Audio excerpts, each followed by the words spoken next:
প্রথম দফার ভোট ভাগ্যের খোঁজ করছি পাণ্ডবেশ্বরের তৃণমূল কংগ্রেস প্রার্থী নরেন্দ্রনাথ চক্রবর্তী এই মুহূর্তে আমাদের সঙ্গে রয়েছেন। নরেনবাবু, কেমন হলো ভোট?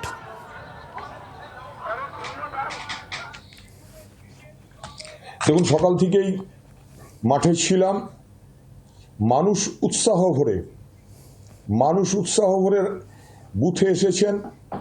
একটা উৎসবের মেজাজ গোটা পাণ্ডবেশ্বর জুড়ে। আমার মনে হয় যে মমতা বন্দ্যোপাধ্যায় যিনি ডাক দিয়েছিলেন ভোট রক্ষার যুদ্ধ, পাণ্ডবেশ্বরের মানুষ তাতে সাড়া দিয়ে সবাই বুথে বুথে পৌঁছেছেন আর মমতা বন্দ্যোপাধ্যায়কে ভোট দিয়ে এই যুদ্ধে তারা আছেন এটা জানান দিয়েছেন।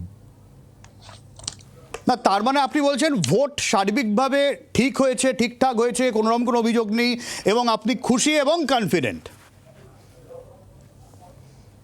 না না না, দেখুন, আমি কনফিডেন্ট নিশ্চয়ই, কিন্তু একটা জিনিস, এই কেন্দ্রীয় বাহিনীর বাড়াবাড়ি, টিএমসির নেতা কর্মীদিকে বুথের ধারে কাছে দাঁড়াতে না দেওয়া এবং রাত থেকে পুলিশি অত্যাচার, কেন্দ্রীয় বাহিনী যে আমাদের নেতা কর্মীদের বাড়ি ঘেরাও করে তাদেরকে তুলে আনার হুমকি, তাদেরকে ভোট থেকে বিরত রাখার চেষ্টা, এটা যে ওরা করেছেন।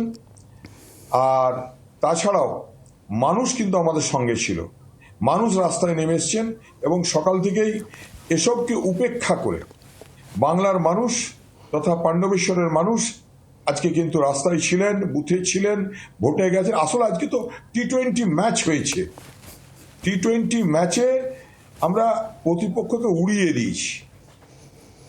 মানে সেক্ষেত্রে জিতেন্দ্রনাথ তিওয়ারি কোনো ফ্যাক্টরি হবে না বলে মনে হচ্ছে? আরে, উনি তো পুরো খেলাটা খেললেন, ফাইনালের দিন এলেন না, মাঠ ছেড়ে পালালেন।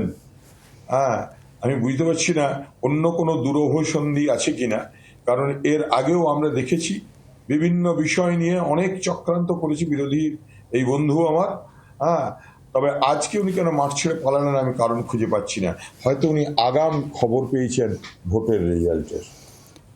কিন্তু নরেনবাবু, এই জায়গায় দাঁড়িয়ে মানে যেটা বারবার প্রশ্নটা ঘুরে ফিরে আসছে, এই পরিমাণে ভোটিং টার্ন আউট 90%-এর ওপরে, বিজেপি বলছে এটা তো পরিবর্তনের ইঙ্গিত এবং তারাও যথেষ্ট কনফিডেন্ট, আপনারাও কনফিডেন্ট।